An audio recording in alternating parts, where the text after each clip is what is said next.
Salut, je te fais une petite vidéo pour te montrer comment j'ai aidé Dylan à atteindre ses objectifs. L'idée, c'est que voilà, j'ai réussi à atteindre des bons résultats avec lui en suivant ma méthode. Ça peut peut-être t'aider. Voilà, tu vas forcément, en t'expliquant comment j'ai fonctionné avec Dylan, en t'expliquant un peu son mode de vie, ses contraintes, ses objectifs, tu vas te retrouver un peu sur certains aspects. Il y a forcément des choses que tu vas pouvoir mettre en place de ton côté. Donc globalement, Dylan, c'était un papa, 32 ans, 2 enfants, infirmier avec des travails de jour et de nuit. Le fait qu'il soit infirmier, ça soit pas for c'est pas forcément une information utile, mais c'est le fait qu'il y ait un taf qui est quand même prenant, avec des horaires qui fluctuent, qui sont pas forcément arrangeants, et qui du coup sont pas simples à s'adapter. Donc son état d'esprit au moment où on s'est rencontrés, bah, c'était, il se trouvait un petit peu gras, un peu sur le bas du dos, souvent fatigué surtout, et pas trop de confiance en lui. Donc globalement, ses objectifs principal, bah, il voulait perdre du gras, prendre du muscle et dessiner un peu plus ses abdominaux. Il y avait voilà, le fait de plus les voir, ça le gênait un petit peu. Il était habitué par le passé en ayant fait du sport, plus jeune à être, plus dessiné, et depuis qu'il était entré dans la vie active, qu'il a eu un enfant et cetera, au fur et à mesure, bah, le gras s'est un peu installé chez lui et il voulait remédier à ça. Donc ses contraintes, c'était notamment qu'il soit papa, parce que ça chamboule un peu l'emploi du temps. Le fait que ça soit cumulé avec un enfant qui fasse pas ses nuits, donc une récupération qui soit moins bonne, moins optimisée, hem, qu'il y ait des horaires variables, donc pas forcément de routine à mettre en place, et qui travaille de nuit, donc encore une fois, ça vient jouer sur le facteur de la récupération. Donc ça, c'était les contraintes sur lesquelles on a dû s'adapter, et malgré tout, en 3 mois, donc ce qui est plutôt rapide, on a eu des bons résultats. Donc là, globalement, on revoit ses abdos, son dos est mieux dessiné, plus net au niveau, enfin voilà, même les bras, on voit qu'il a pris des bras et des épaules. Donc voilà, il y a rien à voir par rapport à avant où il est un peu plutôt, plat, et pas dessiné vraiment. Donc globalement, c'était une recomposition corporelle réussie plus rapidement que prévu. Donc on se donne 6 mois en général pour une bonne transformation qui soit vraiment sur le long terme. Et là, en 3 mois, on avait déjà, des vrais effets. Donc même poids et moins de gras, c'est globalement ce que j'appelle une recomposition corporelle. Donc on a commencé à 75 kilos, il a fini à 75 kilos, même après, on a été encore plus loin, mais son poids n'a pas bougé, et globalement, ce qui s'est passé, c'est qu'il a pris autant de muscles qu'il a perdu de gras. Et ça, c'est possible, même en étant en déficit calorique, donc en mangeant moins pour maigrir, de prendre du muscle, parce que, bah, en optimisant son entraînement, bah, sa capacité à créer du muscle a été tellement décuplée qu'elle a atteint, le même niveau que sa capacité à perdre du gras. Et ça, enfin voilà, c'est quelque chose qu'on voit beaucoup chez des personnes qui se font accompagner, parce que d'un seul coup, elles implémentent des petites choses, qui sont vraiment game changer, qui sont pas bullshit, qui sont vraiment ciblées, qui sont en corrélation avec leur capacité de récupération, comme on a vu là, heu, pas mal impacté par les nuits et par son travail. Bah, malgré tout, en faisant ce qui fonctionne et ce qui est vraiment adapté, on arrive à avoir des résultats qui sont vraiment incroyables. Donc globalement, ce qui s'est passé, c'est qu'on a fait un rendez-vous de découverte. On a échangé, on a appris à se connaître, à comprendre un peu son fonctionnement, ses objectifs, ce qu'il voulait, à recadrer un peu ses objectifs, parce que c'est souvent un peu flou. Hem, Là, on peut mettre un peu des points clairs, surtout voir si le feeling passe entre nous, parce que pour avoir une bonne relation, il faut que, bah, moi j'ai envie de travailler avec lui, et que lui ait eu envie de travailler avec moi, pour qu'il y ait vraiment un bon transfert des informations, qu'on se fasse confiance mutuellement. Hem, voilà, enfin globalement il était plutôt conquis, donc je lui ai envoyé un formulaire pour qu'il me donne un maximum d'informations, un peu plus introspectives. Ça lui permet lui aussi, et ça tu peux le faire, c'est-à-dire, noter tes objectifs sur le papier, ça t'engage envers toi-même. Noter aussi, faire une petite analyse de ce que tu fais, actuellement. Donc qu'est-ce que tu manges? Qu'est-ce que tu pourrais abandonner dans ton alimentation? Qu'est-ce que tu pourrais ajouter dans ton alimentation pour aller en direction de tes objectifs?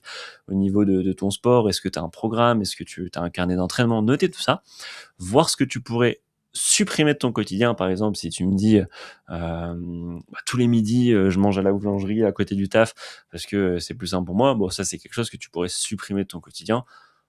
pour avoir des objectifs, atteints. Et du coup, mettre en place, une préparation soit de double portion le soir, soit de portions, le week-end où tu vas travailler sur 2, 3, 4 jours de préparation, du plat du midi. Enfin voilà, il y a plein d'objectifs et ça en général on choisit ce qui s'adapte le mieux à ton quotidien, ce qui te demande le moins de contraintes. Mais globalement tu peux faire ça, analyser un peu tout ton quotidien, faire un plan détaillé de tout ce que tu fais, tout ce que tu pourrais améliorer et tout ce que tu pourrais délaisser, en sachant que c'est souvent plus facile d'enlever des choses que d'en rajouter. Donc pense à ça. C'est globalement ce que j'ai fait avec les réponses de son formulaire. Ça m'a permis d'élaborer, bah, le plan de l'accompagnement. En analysant tout ce que j'avais comme info, je comprenais mieux son quotidien, je comprenais mieux son fonctionnement. J'ai pu adapter aussi, bah, la nutrition à ses vrais besoins, lui créer une courbe de progression pour le projeter sur les différentes échéances de l'accompagnement et globalement, en ayant une nutrition adaptée, donc j'entends par là un plan alimentaire que tu peux tenir dans ton quotidien. C'est pas te demander de manger 5 fois dans la journée si t'as pas le temps de te poser. C'est pas non plus te demander de sauter le petit déjeuner si tu as trop faim au matin ou de te forcer à en prendre un si t'as jamais faim le matin. C'est vraiment de travailler avec toi, avec ton quotidien, avec ce qu'on peut faire. Donc regarde aussi avant d'essayer de mettre des choses en place, ce que tu peux mettre en place sans qu'il y ait trop de friction, parce que plus il y a de friction, moins ça va tenir. Couvrir ses besoins alimentaires, c'est bien, faut pas se sous-alimenter pour créer une grosse fatigue. Donc faut manger en fonction de tes besoins. Donc là-dessus, il faut que tu connaisses tes besoins. C'est primordial pour savoir ce que tu dois manger, parce que si tu manges mieux, c'est bien, mais si tu manges mieux et que tu exploses les calories, bah, tu vas quand même grossir. Si tu manges mieux, mais que tu te sous-alimentes, bah, tu risques d'avoir tout un tas d'effets négatifs sur ta fatigue, sur ton humeur, sur ta libido. Enfin, il y a plein de choses qui peuvent en découler et je te le souhaite vraiment pas. Donc, il faut vraiment calculer tout ça et cibler. Donc, c'est ce qu'on a fait avec Dylan. Manger suffisamment pour pas grignoter non plus. Donc, en jouant avec le volume alimentaire, des aliments qui te rassasient sans t'apporter un max de calories. Par exemple, pour t'expliquer un peu le volume alimentaire, si tu manges une pomme, t'es rassasié. Pourtant, t'as que 80 calories. Si tu manges une cuillère de beurre de cacahuète qui va faire 15 à 30 grammes en fonction de la cuillère, tu vas pas du tout être rassasié. Pourtant, tu vas avoir 300, 400 ou même plus de calories dans ta cuillère. En faisant ça, en ayant une nutrition qui soit ciblée, sur laquelle on couvre tous ses besoins en vitamines, minéraux pour limiter la fatigue, pour optimiser la récupération, en mettant en place des bons réflexes, notamment sur la fatigue décisionnelle, comme il y avait des nuits un peu hachées, en fin de journée, il pouvait se trouver à plus avoir d'énergie, suffisante pour faire les bons choix. Donc en mettant en place des bons réflexes, typiquement en arrêtant d'acheter des choses, qui va avoir du mal à refuser, en ayant l'application sur laquelle, bah, voilà, il pouvait suivre un peu ses journées, rentrer ce qu'il mangeait, en ayant des calories, ciblées, enfin, en ayant connaissance de ce qu'il mange. Il pouvait même sortir sa liste de courses, donc avec ce que je lui recommandais, boum, sa liste de courses, il n'y avait plus qu'à aller au magasin et gagner du temps, du coup, sur ses courses ou faire un drive ou peu importe. En mettant en place un entraînement, personnalisé, donc là, on avait choisi plutôt la musculation. Son but, c'était de se dessiner, de se muscler, c'était ce qui était le plus adapté. On avait 4 créneaux par semaine pour que ça rentre un peu dans son emploi du temps, qu'il y ait une régularité et en fonction du volume, des exercices que je lui préconisais, on a choisi de faire un format push-pull leg. Donc un jour, où il entraîne la chaîne de poussée, un jour la chaîne de tirage, un jour les jambes et la 4e séquence, c'était un upper, pour justement avoir un «rappel» entre guillemets, si je vulgarise, pour travailler 2 fois, on va dire, dans la semaine, les muscles du haut du corps avec des séances qui sont facilement intégrables dans le quotidien, 50-60 minutes grâce à un choix des exercices et des enchaînements qui sont stratégiques. Travailler sur des exercices plutôt polyarticulaires plutôt que passer 15-20 minutes sur des isolations qui servent pas à grand chose si t'as pas des objectifs de bodybuilder. Euh, En mettant en place des supersets qui vont te faire gagner du temps, mais des supersets intelligents qui vont pas biaiser ta performance sur la fin de la séance, qui au contraire vont donner un peu plus de force sur certains exos. Et en analysant, ses vidéos, donc il m'envoyait régulièrement des vidéos de ses séries pour que je vois un peu s'il avait une bonne exécution, pour éviter tout ce qui risque de blessure, pour être sûr que ça soit rentable de faire cet exercice. Il pouvait suivre aussi son programme là sur l'application avec à chaque fois des vidéos d'explications. Il pouvait noter aussi ses charges.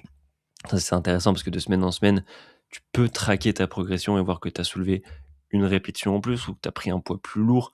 Il y a vraiment que comme ça que tu peux savoir que tu progresses. parce que quand tu es dans le flou, quand tu sais plus trop ce que tu as pris le mois la séance dernière, bah, tu peux pas vraiment voir tes progrès. Alors tu as l'impression que tu t'en souviens, mais si je te demande ce que tu as mangé il y a 3 jours au midi, tu vas pas forcément être capable de me le dire. Donc comment tu peux retenir une séance de sport? Tu vas retenir le poids, visuellement, mais tu vas pas savoir exactement que tu as fait 10, 9, 7 répétitions, que la septième elle était galère parce que tu l'auras pas marqué. Donc difficile à suivre la progression. Et du coup, ce qui a vraiment été game changer, c'était le suivi de la proximité, notamment via la messagerie instantanée. Donc il peut m'envoyer des messages, pour éviter de rester bloqué sur des questions, pour éviter d'aller chercher ces informations un peu n'importe où sur internet. On avait des bilans hebdomadaires sur lesquels on pouvait faire le point sur ce qu'il y avait de bien, sur ce qu'il y avait de compliqué, sur ce qu'il fallait améliorer pour lui rendre les choses plus simples. Des appels aussi toutes les 2 semaines pour qu'on travaille ensemble sur, l'élaboration des 2 prochaines semaines et voir vraiment, ce qui est le plus optimal et ce qui allait être le plus simple pour lui à ajuster. Et puis on s'ajustait en fait, c'est vraiment ça, on restait pas bloqué sur quelque chose qui fonctionne pas semaine après semaine. Donc là-dessus, s'il y a des choses si tu stagnes, c'est pas normal, c'est qu'il y a des choses que tu fais pas bien ou que tu pourrais faire mieux. Globalement, moi je le voyais grâce, aux messages ou, grâce, au bilan qu'il me faisait, soit avec les circonférences, soit avec, voilà, son humeur, sa fatigue.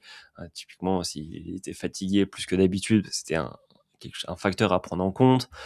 S'il me disait qu'il stagnait sur tel exercice, un facteur, des douleurs, des choses comme ça. Et en fait, tout ça, ça permet d'adapter. C'est ce qu'il faut que tu fasses si tu veux progresser, c'est que tu adaptes à ce que tu constates. Alors, c'est toujours difficile de, de constater quand on est toujours un peu biaisé par soi-même. Quand on se regarde dans le miroir, il suffit qu'on ait mangé un peu plus gras les précédents jours. On a l'impression d'être vraiment dégueulasse dans le miroir, d'avoir tout repris, d'avoir tout perdu.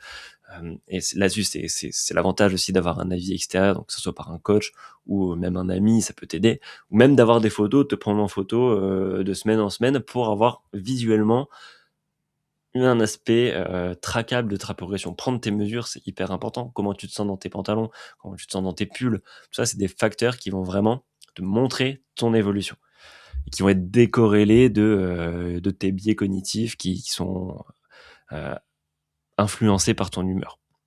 Donc ça, c'était vraiment game changer. Et aussi, une dernière chose qu'on a mis en place, c'était l'autonomisation. Mon but, c'était que Dylan soit autonome à la fin de l'accompagnement. Donc c'était la seule moyen de réussir à faire ça, c'est de lui faire comprendre ce qu'il faisait grâce à des guides sur comment s'alimenter en société. Comment tu fais, comment quand tu as un événement, par exemple, tu es invité chez des amis le week-end, tu reçois des amis, tu as une soirée, comment adapter tout ça. Le but est de comprendre comment adapter ta journée sans surcompenser, sans avoir de mauvais réflexes, en mettant les bonnes choses en place. Sur les guides sur comment améliorer son sommeil, comment bah, t'alimenter quand t'es malade pour pour te remettre sur pied rapidement. En fait, tous étape par étape sur tous les sujets qu'on a rencontrés. Il y avait mes adaptations et aussi je lui transmettais un maximum de guides et d'infos en parallèle pour que lui-même puisse comprendre et devenir autonome. C'est comme ça vraiment, quand tu comprends pourquoi tu fais les choses, t'es plus motivé. On avait des sessions d'explication aussi sur l'école toutes les 2 semaines. Donc voilà, c'est ce qui permettait en tout cas d'avoir des bons résultats avec Dylan. Notamment, bah, lui, il m'avait contacté suite au post qu'il avait vu avec Marine qui avait perdu 15 kilos en 1 an. Pareil, Florian qui avait largement perdu du poids. Bon, c'était des choses qui lui parlaient parce que c'était 2 personnes qui avaient des quotidiens chargés, l'une qui est maman, l'autre qui est cadre et qui avait besoin d'un peu plus de confiance en lui. Donc tout ça, c'est des choses qui le rassuraient et par le processus, ça l'a aidé aussi à adhérer au programme et à faire, ce qu'il fallait. Donc j'espère qu'en t'expliquant un peu tout ce qu'on a mis en place, tu as décerné, des petites choses que tu pourrais mettre en place dans ton quotidien, toi, pour essayer de t'aider. Si tu as des questions, si tu veux qu'on regarde un peu, qu'on fasse une consultation gratuite ensemble pour voir ce qu'on pourrait améliorer toi, que ça soit un peu mieux que, bah, reprendre ce que j'ai fait avec Dylan et le transposer directement sans te poser de questions. On peut regarder ensemble s'il y a des choses à améliorer directement sur ce que tu fais. Ça me ferait vraiment plaisir. C'est gratuit, y a pas de, je fais ça régulièrement avec les personnes qui me suivent. Donc envoie-moi un message si tu as des questions, si tu veux qu'on regarde un peu plus microscopiquement ce que tu fais. et voilà, ça me ferait vraiment plaisir de t'aider là-dessus aussi. À bientôt.